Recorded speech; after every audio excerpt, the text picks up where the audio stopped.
오늘 누가복음 18장 1절에서 8절의 내용인데요. 여러분 성경 있으신 분들은 오늘 좀 성경을 조금 좀 유심히 좀 들여다보시면서 같이 좀 오늘 나눌 내용을 좀 같이 생각해 봤으면 좋겠습니다. 누가복음 18장 1절부터 8절인데요. 좀 먼저 한번 같이 읽어보죠. 예수께서 그들에게 항상 기도하고 낙심하지 말아야 할 것을 비유로 말씀하여 이르시되 어떤 도시에 하나님을 두려워하지 않고 사람을 무시하는 한 재판장이 있는데 그 도시에 한 과부가 있어 자주 그에게 가서 내 원수에 대한 나의 원한을 풀어 주소서 하되 그가 얼마 동안 듣지 아니하다가 후에 속으로 생각하되 내가 하나님을 두려워하지 않고 사람을 무시하나 이 과부가 나를 번거롭게 하니 내가 그 원한을 풀어 주리라. 그렇지 않으면 늘 와서 나를 괴롭게 하리라 하였느니라.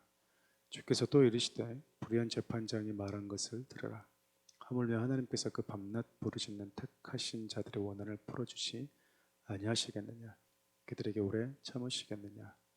내가 너희에게 이르노니 속히 그 원한을 풀어주시리라.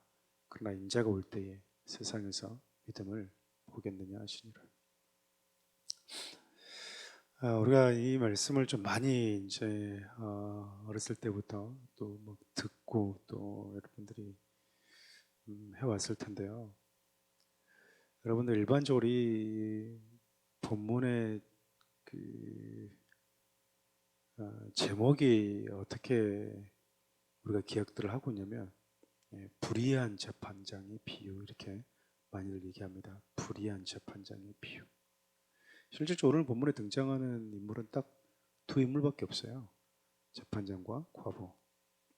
이 둘 사이에서 일어나는 그 어떤 이슈에 대해서 성경이 예수님께서 그 비유를 가지고 말씀하고 있는 건데 우리는 이제 보통 이제 이 말씀 가지고 설교를 하거나 혹은 또 나눌 때 어떤 표현들을 많이 쓰냐면 이 재판장에 가서 밤새도록 반복해서 끈질기게 자신의 원한을 풀어달라고 했더니 과부의 끈질긴 기도, 간청. 그래서 우리도 어떻게 해야 된다고 말을 하냐면 우리도 반복해서 끊임없이 지속적으로 끈질기게 기도해야만이 하나님은 우리의 기도에 응답하신다. 그래서 응답을 언제까지 우리가 기도해야 된다고 말하면 응답이 올 때까지. 그래서 우리가 그렇게 반복하고 또 반복해서 기도하면 하나님은 두 손 두 발 다 들고 우리가 원하는 것을 어쩔 수 없이라도 주시는 분이다라는 생각을 갖고 있어요. 오늘 본문의 내용은 그런 내용은 아닙니다. 그런 내용은 아니에요. 들어가는 말을 제가 좀 읽어드릴게요. 우리는 기도할 때 끈질기게 기도해야 합니다. 또한 오래 기도해야 하며 간절하게 기도해야 합니다. 이러한 기도의 모습은 귀한 태도임에 분명합니다. 본문에 등장하는 과부를 보면 불의한 재판관 앞에 가서 끈질기게 간청하며 그를 번거롭게 합니다. 그래서 과부는 자신이 요구했던 것을 얻게 됩니다. 우리는 이 과부의 행동을 통해서 이렇게 가르치고 또 생각하게 됩니다. 그것은 과부의 모습을 본받아 우리 역시 하나님 앞에 끈질기게 나아가 하나님을 번거롭게 해서라도 구하면 하나님은 마지 못해서라도 당신에게 응답하실 것입니다 라고 말입니다. 끈질기게 기도하고 간절하게 기도하는 것은 분명 중요하고 필요합니다. 하지만 본문의 내용은 이러한 기도를 배우라는 내용이 아닙니다. 이것은 하나님에 대한 잘못된 선입견뿐만 아니라 불의한 재판관과 같은 부정적인 하나님의 이미지만을 심어줄 뿐입니다. 하나님은 결코 그런 분이 아니십니다. 한번 볼게요, 여러분. 이 본문에 등장하는 재판장이 있죠. 그렇죠. 그리고 과부가 있는데 이 재판장은 누구를 상징할까요?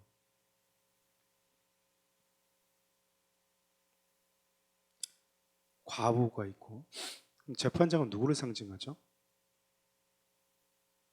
네? 예수님. 재판장은 누구를 상징할까요? 또 이게 더 중요한 메시지를 전하는데 또 많이 또 안 나오셔가지고 지금 여러분 우리가 보통 이분을 하나님, 예수님 이렇게 생각하는데 그렇지 않아요. 그렇죠? 왜냐면 이 재판장을 누가복음에서 예수님이 예화를 들 때 이 재판장의 성향에 대해서 소개를 합니다. 이 재판장 어떤 사람이냐면 일단 하나님을 두려워하지 않아요. 그렇죠? 하나님을 두려워하지 어떻게 이분 예수님이 되고 하나님이 될 수 있겠어요. 그렇죠? 또 이 사람이 또 어떤 특징을 가지고 있냐면 사람을 무시한다고 그래요. 사람을 무시한다. 그러니까 이 재판장의 특징은 하나님을 두려워하지 않고 사람을 무시하는 사람. 특별히 약자를 무시하는 사람. 그렇죠. 우리가 읽었던 누가복음 18장 1절부터 8절까지 보면 이 부자가 자기가 얘기해요. 또 예수님도 소개하죠. 한 도시에 하나님을 무서워하지 않는, 두려워하지 않는 재판장이 있다라는 거예요. 이 재판장도 얘기해요. 자기 스스로가 하나님을 두려워하지 않는 걸 알아요. 내가 하나님을 두려워하지 않고 사람을 무시하니. 그러니까 이 사람은 절대적으로 누가 될 수 없는 거예요? 하나님이 될 수 없는 거예요. 그러니까 이 여인이 지금 하나님 앞에서 기도한다라고 볼 수가 없겠죠. 그렇죠. 하나님 앞에 가서 우리가 기도한다고 볼 수는 없겠죠. 그렇죠. 이 과부는 또 누구를 상징할까요? 사회적인 가장 약자. 성경에 등장하는 가장 약자는 크게 세 부류의 사람이 있는데 객과 고아와 과부입니다. 여러분 이 가장 약자인 이 과부를 성경은 가진 자가 보호해주고 지켜줘야 된다라고 얘기를 해요. 사회적으로 지켜주고 보호받아야 될 대상인 거예요. 그래서 여러분 추수할 때도 곡식이 떨어지면 곡식 주지 마라고 얘기합니다. 왜냐면은 과부들이나 이렇게 가난한 사람들이 와서 떨어져 있는 거 뭐 할까요? 주워가니까. 떨어진 걸 주워가니까. 그래서 이 볕단을 이렇게 들고 가다가 볕단이 이렇게 자기도 모르게 실수로 떨어지면 이거는 하나님이 필요한 사람이 있어서 떨어뜨렸나 보다라고 하고 다시 주지 말라고 얘기를 해요. 그러니까 가장 좀 냉정한 사람은 어떤 사람이냐면 떨어진 거 줍고 떨어지는 볕단 줍고 떨어지는 나달들을 쓸어 모아서 다 담아서 가는 사람. 그러니까 여러분 성경의 비유를 보면은 내가 있는 이 밭이 수확할 때 깨끗하면 안 된다라는 것, 너저분해야 된다라는 것, 뭐가 많이 떨어져 있어야 돼요. 그래야지 뭐하죠? 가난한 사람들이 객과 고아 과부들이 먹을 식량을 그 밭에 가서 얻을 수가 있는 거예요. 그러니까 객과 고아 과부는 사회적인 약자이면서 사회적으로 보호를 받아야 되는 가장 약한 사람입니다.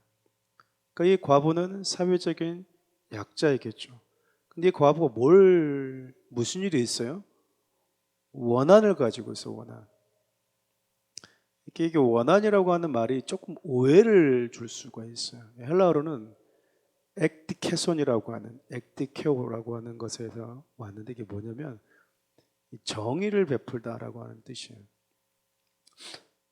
그러니까 원한이라고 하는 말이 틀렸다라고 하는 것은 아니지만 뉘앙스 자체가 우리 한국의 정서로 보면 어떤 무슨 한이 있나 보다라고 하는 거잖아요. 개인적인 한.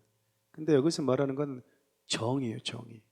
정의를 베풀어 주기를, 공의를 베풀어 주기를 원하는 한 힘없는 약자.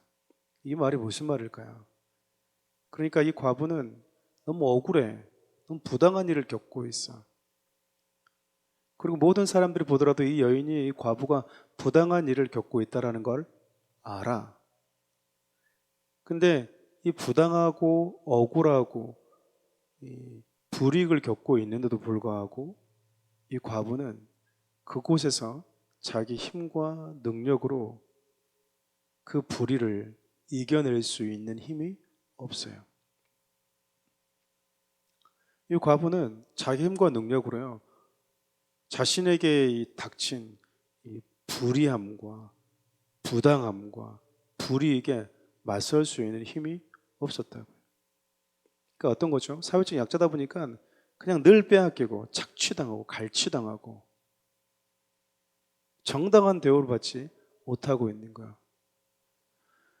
그러다 보니까 이 과부가 이제 뭐 하는 거죠? 이제 자기 힘으로 할 수 없으니까 자기를 억울함에서 풀어줄 수 있는 대상의 힘을 빌리려고 하는 거야. 그 대상이 바로 오늘 본문에 등장하는 재판장이었고요.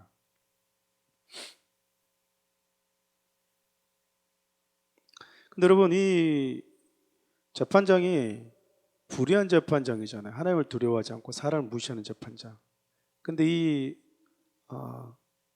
과부 입장에서 보면 너무나 억울하고, 근데 진짜 너무 억울한데 내가 여기서 이 누명을 벗을 수 있는 힘이 없을 때 유일하게 찾아간 재판장이 어떤 재판장이라고요?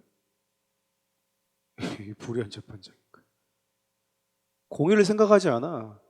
자기 이익이 되는 것만 생각하고, 자기 이게 유익이 되는가 안 되는가, 자기에게 힘이 될 수 있는 사람인가 그러지 않은 사람인가, 철저하게 무시해도 되는 사람인가, 이 사람을 가려서 대하는 재판장이었던 거예요. 그러니까 여러분, 절망적이지 않아요?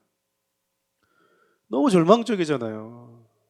자기가 지금 겪고 있는 것도 너무 힘들고 절망적이고 억울해 죽겠는데, 이 억울함에서 그나마 나를 도와줄 수 있다고 하는, 우리가 그러잖아요. 이 정치가 이렇게 무너지고 하더라도 사법부는 남아있다라고 하잖아요. 지금 우리나라도 보면 너무 웃기잖아요. 국회의원들이 국민들을 민생 외치다가 막상 딱 되면 뭐 합니까? 자기들 정권 유지하고 자기들 권력을 유지하는 법만 만들려고 하잖아요. 정말 국회의원들 좀 많이 좀 줄여버렸으면 좋겠어요. 동네 이장님들보다 못하는 것 같아요. 더 이상 얘기했다가는 제가 좋은 말이 안 나올 것 같아서. 여러분, 동네 이장님들은요 얼마나 마을 돌아다니는지 몰라요. 그러잖아요. 소 괜찮습니까? 경우 괜찮습니까? 국회의원 한 번 더 해먹으려고 그러잖아요. 전쟁이 일어날 것 같습니다. 이러다가 전쟁이 일어났나요? 안 일어났잖아요. 여러분, 그나마 호소하기 위해서 찾아간 재판장이요, 하나님을 두려워하지 않는다니까요. 내 힘으로 할 수 없어서 사법부 힘을 빌리려고 했는데 그 사법부도 이미 뭐한 거죠? 정의는 사라졌어요. 공의는 사라졌다고요. 지금도 여러분, 이 헌법재판소뿐만 아니라 대법관도 다 뭐하죠? 나를 추천해준 그 정당과 나를 추천해준 인사권자와 상관없이 정의와 공의를 재판해야 되잖아요. 근데 자기 이념 가지고 재판을 하잖아요. 여러분, 정의로 가지고 여러분 재판하면 비슷비슷해야 되지 않나요? 판결이 똑같은 공부를 했는데. 그렇지 않아요? 저는 너무 이상해요. 근데 어떻게 똑같은 사법부에서 정의를 가지고 공부했는데 판결이 이렇게 자기들이 선호하는 이념과 자기들이 선호하는 정당으로 이렇게 나눠질 수 있는지 너무 웃긴 것 같아요. 저는. 그렇잖아요. 사법부가 무너진 거죠. 근데도 어쩔 수 없이 호소할 수 있는 곳이 사법부밖에 없다 보니까 이 재판장 찾아가는 이 여인, 얼마나 불쌍합니까? 그렇지 않나요? 호소할 곳이 없어요. 호소할 곳이. 여러분, 근데 예수님께서 이 비유를 왜 시작했죠? 야, 그래도 끝까지 끈질기게 기도해야 돼. 정신 차려야 돼. 후퇴하면 안 돼. 끈질기게 하면 얘도 돌아서는 거야. 라고 하는 말을 하기 위해서 그랬을까요? 여러분, 누가복음 18장 1절을 여러분들이 보셔야 되는 게 뭐냐면, 예수님께서 이 비유를 하신 이유가 이거였어요. 예수님께서 그들에게 항상 뭐하고 기도하고 뭐하지 말아라, 낙심하지 말아야 할 것, 낙심하지 말아야 할 것을 비유로 말씀했다. 그러니까 이 비유에는 두 가지 메시지가 있는 거잖아요. 항상 기도해라, 그리고 뭐하지 말아라, 낙심하지 말아라. 근데 여러분, 이 비유를 보면 항상 기도하고 싶지가 않아요. 그렇잖아요. 낙심하는 상황, 낙심이 될 수밖에 없는 상황이잖아요. 그나마 내 억울함과 이 원한과 내 삶 가운데 이 부당함을 해결해 줄 수 있는 유일한 그나마 사람이 재판장에서 재판장을 찾아가는데, 이 재판장이 하나님도 두려워하지 않고 공의는커녕 사람도 무시하는 사람이니까 얼마나 여러분 지금 이 절망적인 상황이에요. 그렇잖아요. 왜 예수님은 항상 기도해. 그리고 낙심하지 마. 라고 하는 이 비유를 말씀하시고서 이 비유를 던졌을까? 근데 여러분, 이 재판장이 계속 자기를 찾아오는, 끈질기게 자기를 찾아오는 이 과부의 원한 풀어줘요, 안 풀어줘요? 풀어줬어요, 안 풀어줬어요? 풀어줬어요. 왜 풀어줬죠? 왜 풀어줬죠? 너무 귀찮아서 풀어줬어요. 너무 귀찮아서. 밤낮 찾아오니까 뭐 하는 거죠? 너무 귀찮아. 우리 식으로 말하면 밤낮 기도하고 밤낮 간구하니까 너무 귀찮아가지고 내가 안 들어줬다가는 뭐 할 것 같아? 계속 나를 귀찮게 할 것 같아. 그래서 어쩔 수 없이 뭐 해줬대요? 그 원한을 풀어줬대요. 하나님이 그런 분이실까요? 여러분, 본문에 등장하는 재판관은 그래서 하나님이 아닌 거예요. 그래서 여러분, 우리가 읽었던 누가복음 18장을 보면 이 불의한 재판장은 자기가 불편하고 귀찮고 그래서 뭐 해줬대요? 원한을 풀어줬다. 그렇기 때문에 너희들은 뭐 해라? 밤낮 기도하면 하나님 뭐 해준다? 귀찮아서라도 들어준다. 여러분, 이거는 그런 말을 절대 하면 안 되는 게요, 하나님을 오히려 왜곡되고 부정적인 이미지만 심어주는 거예요. 금식기도 해버려요. 그냥 밥 안 먹고 그냥 굶어버려. 여러분, 하나님 뭐 하시겠어? 당신 자식 죽지 내 자식 죽습니까? 라고 그냥 엄포를 놔버려. 그럼 하나님 들어줄 거예요. 여러분, 이런 기도는요, 응답을 받는다 하더라도 하나님과 건강한 인격적 관계, 하나님이 나에게 어떤 분이신지, 그 문제 속에서, 그 억울함 속에서, 그 부당함 속에서 하나님 어떤 분이신지 건강한 관계를 맺는 데 있어서 실패하게 된다고요. 하나님 그런 분이 아니시거든요. 여러분, 억울한 누명을 쓰고 있는 내 자식을, 내 자녀의 그 억울함을 풀어주는 부모가 알았어 아직 귀찮아 죽겠네 이러고 풀어주는 부모가 있어요? 없어요. 없다고요. 없어요.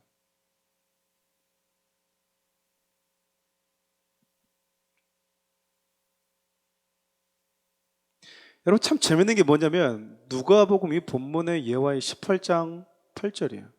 한번 다시 한번 띄워주실래요? 결론이 이렇게 끝나버려요. 한번 다시 한번 띄워주시면요, 17절부터 한번 볼까요? 6절부터 보면 5절부터 다시 읽어봅시다. 이 과부가 나를 뭐 했대요? 번거롭게 했다. 그래서 내가 뭐 해준다?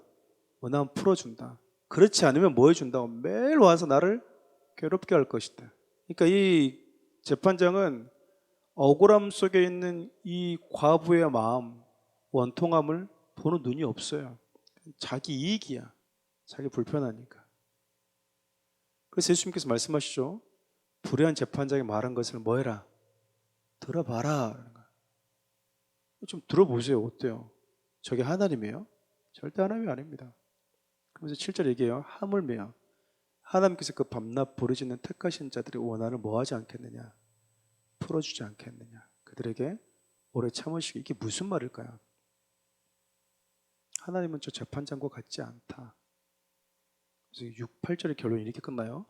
내가 너에게 이르노니 속히 뭐하리라? 그 원한을 풀어주시리라. 그러나 인자가 올 때 세상에서 뭘 보겠느냐? 믿음을 보겠느냐? 웬 생뚱맞는 믿음을 보겠느냐? 그렇지 않나요? 기도해라, 낙심하지 마라 그래야 되는데 갑자기 내가 너에게 이르노니 내가 속히 그 원한을 풀어줄 거야. 그러나 인자가 올 때 세상에서 믿음을 보겠느냐?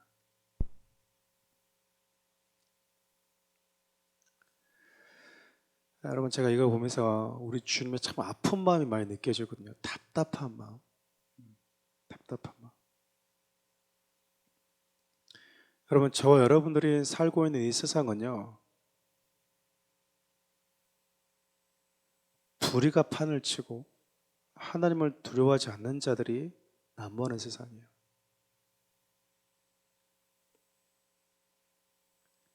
그러니까 하나님을 두려워하지 않는 세상이라는 거잖아요. 그렇죠?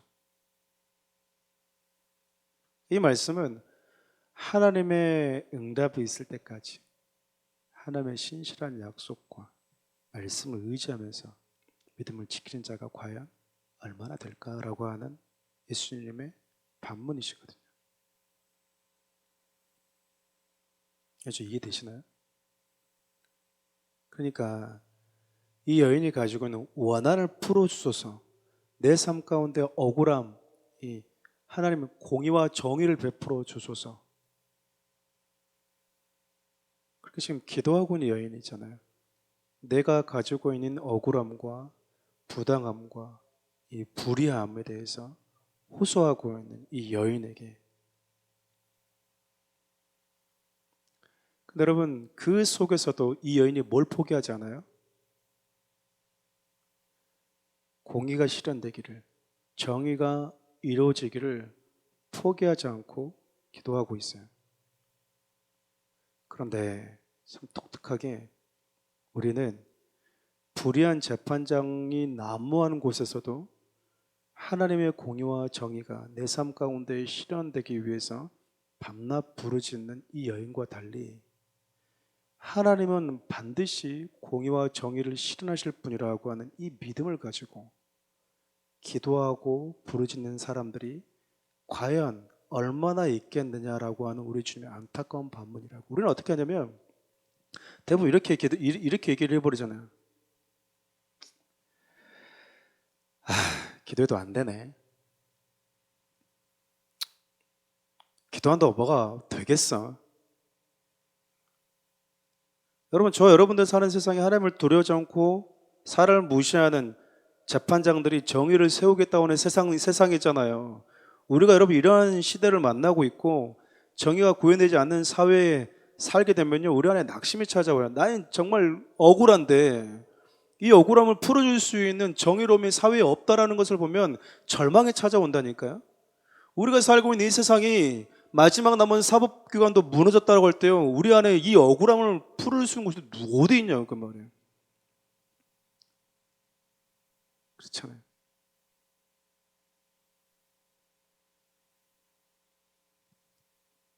이때 세상은 이렇지만 우리 주님이 다시 오시면 반드시 모든 불의와 억울함은 사라진다, 정의는 실현된다 라고 하는 그 믿음을 붙들고 기도하고 사회가 달라지지 않고 아무런 변화가 일어나지 않아도, 야 하나님이 살아계시는데 왜 이 땅에 이런 불의가 있어 라고 하는 말을 들어도 그분이 오시는 그날에 이 땅의 완전한 정의와 공의는 실현된다 라고 하는 그 믿음을 가지고 기도하는 자들이 과연 얼마나 있겠느냐.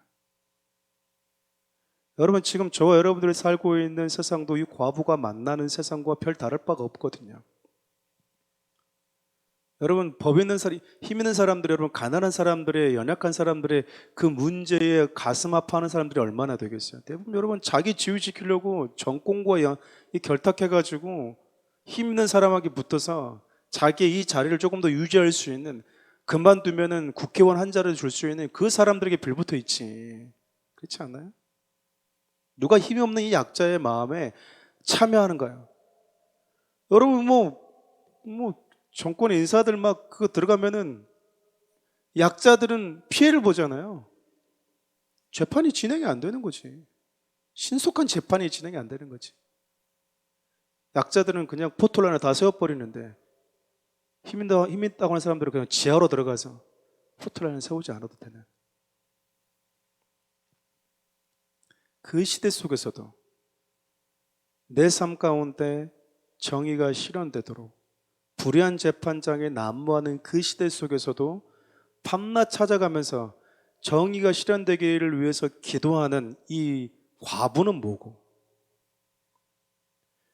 완전한 재판장 되신, 완전한 공의를 가지고 계신 그 하나님을 아버지라고 부르는 자들이 하나님께 기도하면서 그분이 내 삶 가운데 반드시 일하실 것이다, 내 삶 가운데, 내 개인과 우리 가운데 반드시 일하실 거라고 하는 그 믿음을 온전히 가지지 못한 채, 신뢰하지 못한 채 완전한 재판장을 두고도 공의 재판장 앞에서 기도하면서도 불구하고 기도를 쉬는, 낙심하는 우리는 또 뭐고? 그렇잖아요. 우리는 어떻게 기도하냐면 그냥 불의한 재판장인 것처럼 하나님을 대하면서 기도해요. 때를 쓰고 얻어내고. 역시 끈질게 기도하니까 되잖아. 주시는 분이 아니라 네가 얼마나 끈질게 기도했냐라는 걸로 가지고, 여러분, 하나님은요 자녀인 우리에게 끈질게 기도하지 않아도 그냥 주시는 분이세요. 필요한 것을 그냥 주시는 분이시라. 우리가 낙심하게 되는 이유가 뭘까요? 항상 기도하고 하나님 앞에서 그분의 나라와 그분의 뜻이 이루어지기를 항상 기도해야 되는데 낙심하는 이유가 뭘까요? 여러분, 이게 누가복음 17장에 보면 노아의 비유가 나오거든요. 여러분, 노아에게 하나님께서 말씀하셨어요. 저기 산에다가 방주 만들어라. 내가 40조로 비를 내리게 하겠다. 100년 동안 지었어요. 그럼 낙심 찾아오지 않나? 보통 이 정도 되면. 그렇잖아요. 너무 오랜 시간이잖아요. 여전히 노아 시대 때는 하나님을 떠나 있고 마시고 장가가고 술 취해 있고 방탕한 시대였으니까. 기도도 달라지는 것 같지 않잖아요. 그럼 여러분, 노아는 몇 년을 하나님을 신뢰한 거죠? 100년 넘게 그냥 하나님이 이 시대를 심판하시겠다고 하는구나, 공의로 하시겠다고 하는 거구나. 그때까지 그럼 노아는 뭐 했다라는 거예요? 방주를 지었다는 얘기는 이 믿음 가졌다라는 것 아니겠습니까? 주님이 공의를 심판하신다. 그분이 재판장이시다. 그러니까 오늘도 뭐 한 거예요? 망치 들고 가서 못질을 한 거예요, 쉽게 얘기하면.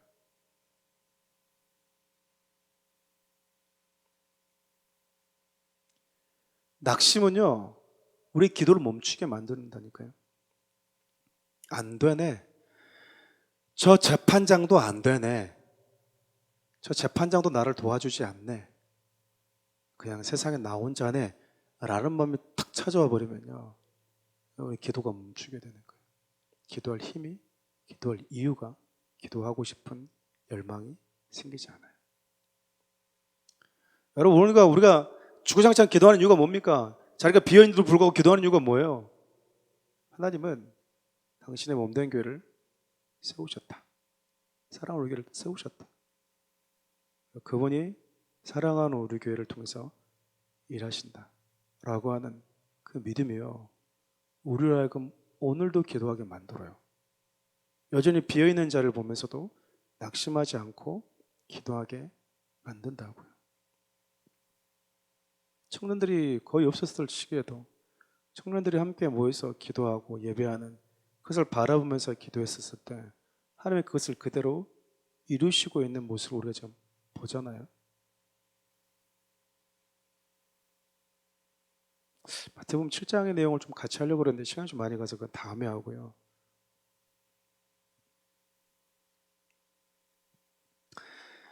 제가 적어왔는데 잊어버릴까봐 제가 읽어드릴게요. 누가복음 18장 8절의 그 내용에 대해서, 하나님의 응답이 있을 때까지 하나님의 신실한 약속과 말씀을 의지하면서 믿음을 지키고 있을 자가 과연 얼마나 되겠냐고 반문하시는 예수님의 말씀을 통해 앞서 등장하는 누가복음 17장에 나온 노아와 롯의 때를 다시 생각하게 된다.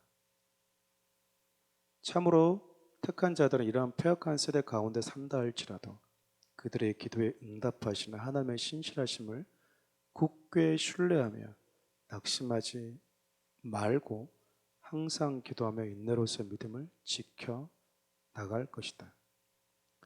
우리가 사는 세상은 어쩌면 하나님을 두려워하지 않고 사람을 무시하는 재판장이 정의를 세우겠다고 하는 세상과 같다. 우리가 이러한 시대를 만나고 정의가 구현되지 않는 사회에 살게 되면 우리 안에 자연스럽게 낙심이 찾아오게 된다. 기도해도 안 되는구나. 기도해도 하나님은 아무 말씀을 하지 않고 일하시지 않구나.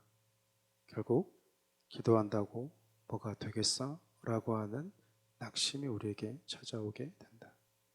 그러나 우리 주님은 불의가 판을 치고 하나님을 두려워하지 않는 자들이 난무하는 세상이라 해도 반드시 그분이 오셔서 공의를 심판하시고 재판하실 거라는 믿음을 가지고 여전히 하나님의 정의와 공의가 실현되도록 지금 이 순간도 기도하는 그 믿음을 우리 모두가 갖길 원하신다. 세상에 굴하지 않고 공의의 하나님께서 완전한 공의로 다스리시는 그 나라, 주님 다시 오실 그날까지 세상과 결을 다르게 하는 성도로 살기를 원하신다. 이 말 좀 이해되나요? 네. 그래서 예수님이 참 비유를 정말 기가 막히게 되신 거예요. 이 과분을 통해서 끈질기게 기도해야지 들어주는 분이 아니거든요. 근데 끈질기게 기도하는 모습을 보면서 우리에게 이걸 오히려 역으로 제안하고 있는 거거든요. 불의한 재판장의 판을 치는 그 세상에서도 정의와 공의를 얻어내겠다고 기도하고 있는 이 과부는 뭐고, 공의 하나님을 만나고 십자가에서 죄와 죽음의 권세를 깨뜨리시고 우리의 모든 원수, 우리의 모든 이 죄에 대한 원한을 풀어주심을 경험했던 성도들이 지금 하나님을 아버지로 부르고 예수 그리스도를 믿는다고 하는 자들이 그분 앞에 나와서 간구하면서 내 소원이 단지 이루어지지 않았다고 해서 낙심하고 기도를 포기하는 우리는 또 뭐고?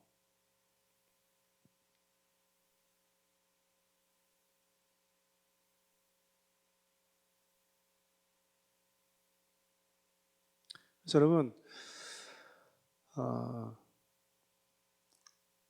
그런 것 같아요. 뭐냐면 그냥 성경을 이렇게 좀 읽다 보면 우리에게 주어진 그 시대마다 그리고 각자에게 주어진 역할론이라고 말하면 좀 그렇지만 역할이 좀 다른 것 같아요.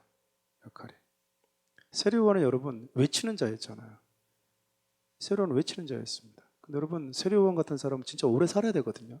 근데 세례요한이 오래 못 살고요. 그냥 목 잘려서 죽었어요. 목 잘려서 죽었다고요. 예수님의 12제자 중에 한 명이었던 야고보는요. 성령을 받고 땅끝까지 복음의 증인 되라 라고 하는 성령의 권능과 성령의 내주하심을 경험하고 나서요. 얼마 안 돼서 여러분 참수형당해서 죽었어요. 세상 끝까지도 못 갔어요. 우리가 좀 이해할 수 없는 일들이 참 많은데 그냥 우리 각자의 삶의 자리에서 하나님이 우리에게 요구하시는 그 시대에서 우리에게 요구하시는 그 삶을 성실하게 살아내는 것이 맞는 것 같아요. 목회자인 제 입장에서 보면요. 예를 들면 이런 거죠. 누구는 뭐 10,000명 넘는 곳에 그냥 딱 가서 설교하고 있고 집 하나 짓지 않았는데 가서 그냥 뭐 담임 목사가 되고 후임 목사가 되고 있고 몇천 명 있는 교회 가서 막 후임 목사가 되고 있고 담임 목사가 하고 있고 누구는 어떤 목사님들은 막 50명도 안 되는 그 근근한 그곳에서 개척 목사라고 또 하고 있고. 근데 여러분 우리가 이것을 비교하다 보면 서운하고 낙심이 되고 힘들거든요. 근데 하나님의 나에게 맡기신 시대 속에서 내게 원하시는 삶을 나는 단지 내가 있는 자리에서 성실하게 낙심하지 않고 살아낼 뿐이다라고 하는 그 마음을 가지면요. 내 개인적으로도 낙심이 안 되지만 그런 사람들 보면 여러분 그냥 축복하게 돼요. 축복하게 된다고.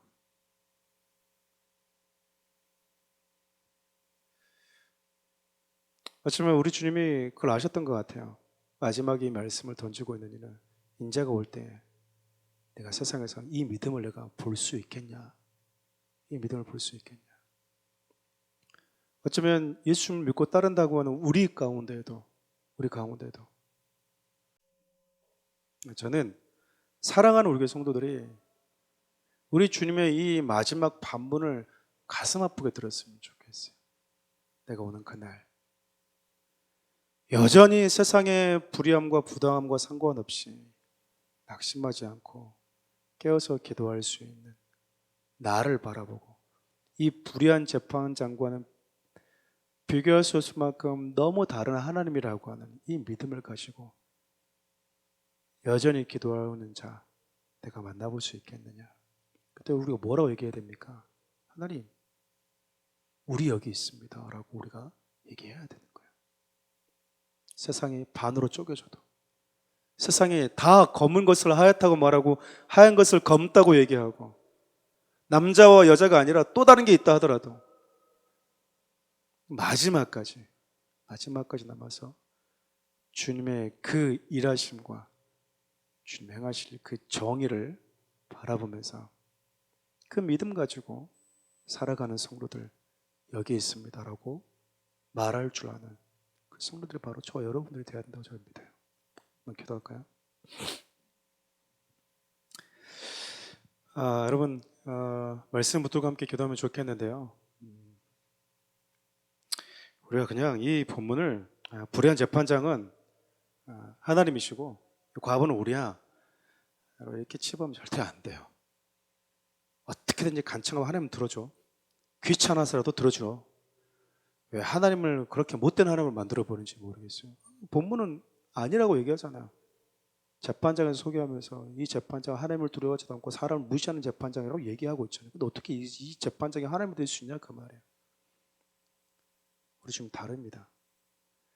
우리 이 세상은 수많은 거짓들이 정의라고 하는 이름 가지고 세상을 지배해왔어요.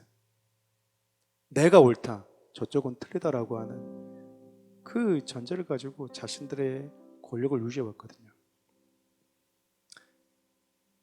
유명한 말이지 않습니까? 영화 대사처럼. 어차피 대중들은 개, 돼지와 같아서 적당히 떠들다가 멈출 겁니다. 적당히 떠들다가 다 멈추잖아요. 그렇잖아요? 근데 여러분, 적당히 떠들지 않고 지금도 안 된다고 외치고 있는 성도들이 바로 교회거든요. 그건 아닙니다라고 계속 소리 외치고 지금까지 짓고 있는 게 바로 교회거든요. 주님 오시는 그날까지 하나님의 이 땅에 공의와 정의가 실현되도록 기도하고, 혹 이 불의한 재판장처럼 정말 하나님을 두려워하지 않고 약자들을 무시하는 세상으로 바뀐다 하더라도 그 속에서도 우리 주님이 다시 오시며 주오셔서 구원하시리라고 하는 그 찬양처럼 낙심하지 않고 기도의 무릎을 멈추지 않는 성도들, 우리 주님이 이 마지막 시대에 찾고 있는 교회이고 성도의 모습이라고 생각을 해요. 우리 그런 믿음, 우리 주님의 마지막 질문에 대해서, 주님, 세상이 바뀌어도 저는 끝까지 믿음 지키면서 우리 주님을 신뢰하고 낙심하지 않고 기도도 소용없네, 여러분 이런 말 하지 마세요. 여기 앉아 계신 분들 그런 말씀 하시는 분은 아니지만 혹시 영상으로 듣고 계신 분들 가운데 목사님 기도도 소용없네 이런 말 하지 마세요. 여러분 이런 말들이 여러분의 아버지 되신 하나님을 얼마나 가슴 아프게 하는 말인지 몰라요. 그럼 하지 마세요. 하나님 여러분 기도를 듣고 계세요. 그 믿음 붙잡고 한번 기도하며 나갔으면 좋겠습니다. 우리 주 이름 부를까요? 주여